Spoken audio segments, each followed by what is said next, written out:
बिस्मिल्लाहिर्रहमानिर्रहीम। अस्सलाम वालेकुम प्यारे दोस्तों, मेरा आज का वाक़या 12 शहज़ादियों के रक़्स के बारे में है। कदीम ज़माने में एक बादशाह था जिसकी 12 बेटियां थी, यानी 12 शहज़ादियाँ। उनकी खूबसूरती का क्या कहना, सबके सब एक से बढ़कर एक खूबसूरत थी।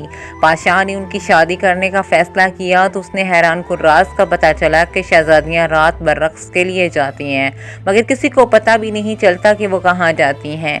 बादशाह बहुत परेशान था। उसने किले के सब दरवाजे बंद करवा दिए ताकि शहज़ादियाँ बाहर न जा सकें, लेकिन उसकी तमाम कोशिशें नाकाम हुई। वो परेशान था, आखिर माशरा क्या है।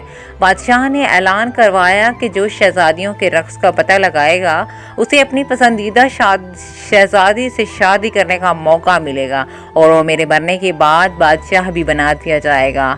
लेकिन अगर वो 3 दिन में इस राज का पर्दाफाश न कर पाया तो उसे मौत की सज़ा दी जाएगी।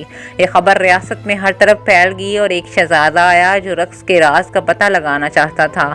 उसने कहा, मैं आपकी पड़ोसी रियासत का शहज़ादा हूँ और शहज़ादियों के रक़्स का पता लगाने आया हूँ। बादशाह ने उसका इस्तकबाल किया और रात का खाना खाने के बाद उसे शहज़ादियों के कमरे के साथ वाला कमरा सोने के लिए दे दिया गया। शहज़ादियों के कमरे का दरवाज़ा खुला रखा गया और शहज़ादे का पलंग ऐसे रखा गया कि वह सारी रात उन पर नज़र रख सके। रात को शहज़ादियाँ उसके लिए शरबत लेकर आईं और जिसको पीते ही उसे नींद आ गई।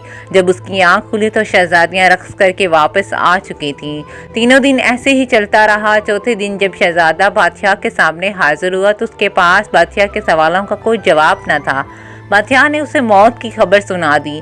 यूं ही बहुत से लोग आए, लेकिन सब नाकाम होते गए। फिर एक दिन एक ज़ख्मी सिपाही अपनी किस्मत आजमाने बादशाह के महल चल पड़ा। रास्ते में उसे एक बुढ़िया मिली। सिपाही ने बुढ़िया की मदद की। बुढ़िया ने बदले में उसे एक पोशाक दी और कहा, ये पहनकर तुम किसी को नज़र नहीं आओगे, और ये भी बताया कि जो जूस शहज़ादियाँ तुम्हें दें उसे मत पीना। सिपाही बादशाह के महल में पहुँच गया। बादशाह ने उसका इस्तकबाल किया और उसे भी शहज़ादियों के रक़्स का राज मालूम करने के लिए 3 दिन दिए गए। रात को बड़ी शहज़ादी उसके लिए जूस लेकर आई। सिपाही चूँकि बहुत ज़हीन था और उसने जूस पी तो लिया, मगर निगला नहीं, क्योंकि उसने मुंह में सींप रखा हुआ था। जैसे ही शहज़ादी कमरे से बाहर निकली उसने सींच से मुंह निकाला और सोने की अदाकारी करने लगा। शहज़ादियाँ उसको सोता देखकर खुश हुई और रक़्स के लिए तैयार हो गई। सबसे बड़ी शहज़ादी ने अपना पाँव ज़ोर से अपने पलंग पर मारा तो वो ज़मीन ज़दा हो गई और फिर सारी शहज़ादियाँ उससे खुफिया रास्ते से नीचे उतरने लगीं।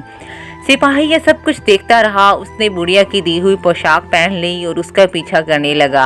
आधा रास्ता उतरने के बाद छोटी शहज़ादी को शक हुआ कि शायद कोई उनके पीछे है, मगर पोशाक की वजह से सिपाही किसी को नज़र नहीं आ रहा था।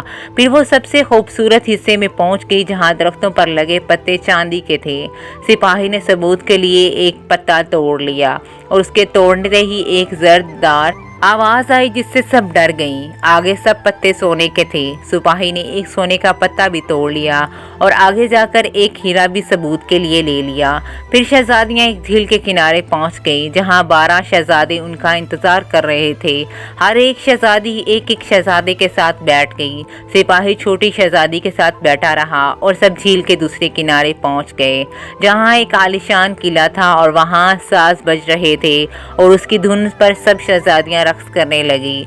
सुबह 3 बजे तक ये सब चलता रहा, जबकि उनके जूतों में छीम हो गए और फिर सब वापस आ गई। सिपाही भी जल्दी से भागकर अपने कमरे में जाकर सो गया कि किसी को शक ना हो, और ये सिलसिला कई दिन तक चलता रहा। सिपाही उनका ताक़ुब करता रहा और सबूत भी लाता रहा और उनसे पहले ही आकर सो भी जाता कि यूं किसी को शक भी नहीं हुआ। जब फैसले की घड़ी आई तो बादशाह ने सिपाही को बुलाया। सिपाही ने कहा, अलीजा, सभी 12 शहज़ादियाँ अपने कमरे से ज़मीन जर्दा सरंग से जाती हैं जहाँ एक किला है, और उसने सबूत भी दिखाए। बादशाह ने शहज़ादियों को बुलाकर पूछा तो वह सब मान गई। बादशाह ने सिपाही को खूब इनाम से नवाजा और पूछा, मेरी किस बेटी से शादी करना चाहते हो। उसने सबसे बड़ी शहज़ादी को पसंद किया और फिर दोनों की शादी धूमधाम से कर दी गई। बादशाह ने ऐलान किया कि मेरी वफ़ात के बाद मेरा दामाद इस सल्तनत का बादशाह होगा, और फिर सभी हंसी खुशी रहने लगे।